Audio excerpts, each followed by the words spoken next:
Hello बच्चों, आज हम पढ़ेंगे हमारी पहली कविता जिसका नाम है हम पंछी उन्मुक्त गगन के। हमारी इस कविता के कवि का नाम है शिवमंगल सिंह, जिनका उपनाम यानी कि उनका निक नेम था सुमन जी। सब उन्हें सुमन जी कहकर ही ज़्यादातर पुकारते थे। हमारी कविता का नाम है हम पंछी उन्मुक्त गगन के। उन्मुक्त यानी कि बंधन रहित यानी कि स्वतंत्र, जिसे कोई बंधन न हो। तो इस कविता में हमें सुमन जी यानी कि हमारे कवि जो हमें समझा रहे, एक पंछी के द्वारा पंछी की भी मन की व्यथा बता रहे और उनके भी मन की व्यथा हमें बता रहे कि उन्हें कैसा जीवन पसंद है, उन्हें और पंछी को, दोनों को ही कैसा जीवन पसंद है। तो आइए हम हमारी कविता देखते हैं। हम पंछी उन्मुक्त गगन के, पिंजर बंद न गा पाएंगे, कनक तितलियों से टकराकर पुलकित पंख टूट जाएंगे। पहले हमारी पंक्ति में कवि हमें बता रहे कि पंछी कैसे हैं, उन्मुक्त गगन के, यानी कि आज़ादी की ज़िंदगी जीने वाले। उन्हें वो पिंजरे नहीं पाएंगे, उन्हें वो पिंजरे में सब कुछ मिलेगा, खाना पीना सब कुछ, पर उन्हें वो नहीं चाहिए। और वो पिंजरे में वो जैसे बगीचों में, जंगलों में खुलकर गा सकते हैं, वैसा कुछ नहीं गा पाएंगे। कनक तितलियों से टकराकर पुलकित पंख टूट जाएंगे। कनक तितली यानी कि कनक तितलियों की तुलना पिंजरे के साथ की गई है, सोने के पिंजरे के साथ, कि सोने के पिंजरे के अंदर हम रहेंगे तो हमारे पुलकित पंख जो हमें भगवान ने दिए हैं वो हमारे टूट जाएंगे, वो कुछ काम के नहीं रहेंगे। इस पंक्तियों के द्वारा कवि हमें समझा रहे कि व्यक्ति को अपनी आज़ादी से जीना चाहिए। उसे बहुत सारी सुख सुविधाएं मिल रही है, पर कोई उसे बंधन में रख रहा है कि तुम्हें ये करना है वो करना है, तो वो ऐसी सुख सुविधा से खुश नहीं रह पाएगा। वो अपनी आज़ादी से जीना चाहेगा, अपनी आज़ादी को प्यार करेगा। वैसे हमें अपनी आज़ादी से प्यार करना चाहिए। अभी आगे देखते हैं।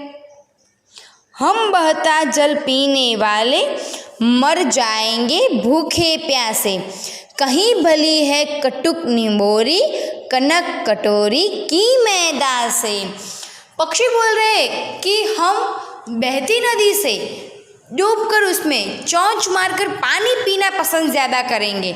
मर जाएंगे भूखे प्यासे, हमें नहीं, एक दिन ऐसा भी आ जाएगा हमें खाना पीना नहीं मिलेगा तो हम जी लेंगे, फिर नहीं जी पाए तो हम मर भी जाएंगे। पर क्या बोल रहे हैं कि हमें वो पिंजरे में बंद वाला अनाज दाना पानी हमें चाहिए नहीं। इससे कहीं भली तो क्या है, कटुक नींबोरी। कटुक नींबोरी यानी कि आपको पता होगा वो नीम का पेड़ आता है, उनका फल, वो कटुक नींबोरी वो ज़्यादा भली है। हम नदी का बहता पानी पी लेंगे, भूखे प्यासे भी मर जाएंगे कभी तो, और कहीं पर भी हमें कटुक निंबोरी भी मिल गई तो वो हम खा लेंगे, पर हमें पिंजरे में बंद वाला दाना पानी चाहिए नहीं। कभी बोल रहे कि हमें समझा रहे व्यक्ति को, इंसान को, कि उसे संघर्ष करना चाहिए, हर परिस्थिति में खुश रहना चाहिए। जैसे पंछी बोल रहे कि हमें आज़ादी चाहिए, बंधन नहीं चाहिए।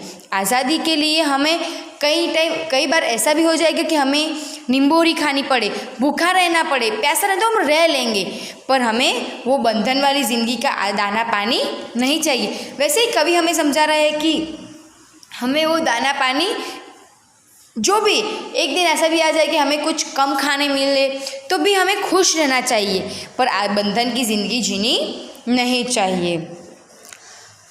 स्वर्ण श्रृंखला के बंधन में अपनी गति उड़ान सब भूले, बस सपनों में देख रहे हैं तरों की फुनगी पर के झूले। अभी कवि आगे हमें समझा रहे हैं कि स्वर्ण श्रृंखला यानी स्वर्ण यानी कि सोना और श्रृंखला यानी कि जंजीर, कि हमें वो सोने की जंजीर में नहीं बंधना है, और जो वो सोने की जंजीर में बंध गए तो अपनी गति, अपनी उड़ान, हम सब कुछ भूल जाएंगे। और तरोगी फुनगी पर के झूले, फुनगी यानी कि एक डाली की हमें बात की गई है कि हमें जो, और तरु यानी कि वृक्ष, पेड़, हमने जो पेड़ की डालियों पर झूले झूलने के जो अरमान देखे वो सारे एक अरमान यानी कि एक सपने ही रह जाएंगे, जो हम कभी पूरा नहीं कर पाएंगे, कि कभी हमें बंधन में यानी कि पिंजरे में रखा गया तो कभी इस पंक्ति के माध्यम से हमें समझा रहे हैं व्यक्ति को कि उसे ऐसे बंधन में नहीं रहना चाहिए कि वो अपना सब कुछ, खुद के सपने, खुद का सब कुछ ही भूल जाए। ऐसे थे अरमान की उड़ते, नीले नभ की सीमा पाने, लाल किरण सी चोंच खोल, चुगते तारक अनार की दाने। कवि अभी बोल रहे हैं कि पंछियों के ऐसे अरमान थे कि उन्हें नीले नभ यानी कि आसमान, नीले नभ की सीमा तक, इतना दूर दूर तक जाना है कि नीले नभ को छू लेना है। लाल किरण सी चोंच खोल यानी कि चोंच खोलकर, चुगते तारक अनार के दाने। अभी आप सोच रहे होंगे कि पंछी को इस पंक्ति में अनार के दाने कहाँ से आए। तो अनार के दानों की तुलना कवि ने यहाँ पर की है तारों से, कि पंछी ऐसा बोल रहे हैं कि वो नीले नभ में जाकर, नीले आसमान की सीमा लांघ कर, वो तारे जिसे वो क्या समझते, अनार के दाने, उसे हम अपनी चोंच से खा लेंगे, अपनी चोंच से उसे चूग लेंगे। तो हमें कवि इंसान को यह समझा रहे कि हमें इतना संघर्ष करने चाहिए कि हम खुद के बल पर, खुद की मेहनत पर अपने सारे सपने पूरे कर सके। जैसे कि पंछी वो सितारे को वो अनार का दाना समझ रहे कि, और वो सोच रहा है कि मैं इतनी लंबी उड़ान भरूं कि मैं वो अनार के दाने अपनी चोंच में खा सकूं। अभी आगे देखते हैं। होती सीमाहीन क्षितिज से इन पंखों की होड़ा होड़ी, या तो क्षितिज मिलन बन जाता, या तनती सांसों की डोरी। बच्चों, क्षितिज यानी कि एक ऐसी जगह जहाँ धरती और आसमान का मिलन दिखे। तो पंछी ऐसा बोल रहे हैं कि हमें इतनी लंबी उड़ान भरनी, इतनी बड़ी उड़ान भरनी है कि हमें वो क्षितिज मिल जाए, यानी कि आसमान और धरती का मिलन मिल जाए। इतनी उड़ी यानी कि इतनी हमें लंबी उड़ान भरनी है। और बोल रहे या तो हमें क्षितिज मिलन बन जाता, यानी कि वो क्षितिज है यानी कि वो हमारी लंबी उड़ान हमें मिल जाती, और वो नहीं मिलती है तो क्या होता है, या तनती सांसों की डोरी, यानी कि वो मिलन हमें नहीं मिलता है तो हमारी सांस की डोरी अटक जाती है। तो कवि बोल रहे हैं कि हमें इतनी लंबी उड़ान भरनी चाहिए और हमारे सपनों को इतना ताकतवर बनाना चाहिए कि हमें जो वो नहीं मिले तो हम कुछ ना कर पाए, ऐसा बस हमें हमारे मन में हो जाए कि ये हमें नहीं मिला। नीड न दो चाहे टहनी का, आश्रय छिन्न भिन्न कर डालो, लेकिन पंख दिए हैं तो आकुल उड़ान में विघ्न न डालो।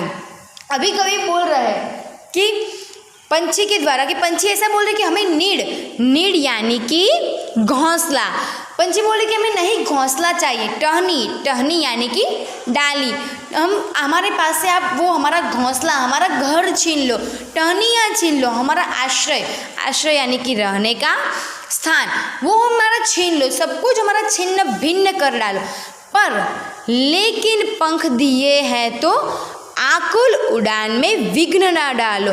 यानी कि जो हमें पंख दिए हैं भगवान की हमें इतना बड़ा अनमोल भेंट मिली है, जो हमें पंख के रूप में वो हमें मिली है, तो हमारी उड़ान में विघ्न यानी कि मुसीबत, हमारी उड़ान में तुम सब विघ्न मत डालो। यानी कि कवि बोले कि कौन सी भी परिस्थिति हो, हम जैसी भी परिस्थिति में जी रहे, पर हमें अपनी बुद्धि, हमारा दिमाग चलाकर उसमें हमें अपने सपनों को सफल करना चाहिए।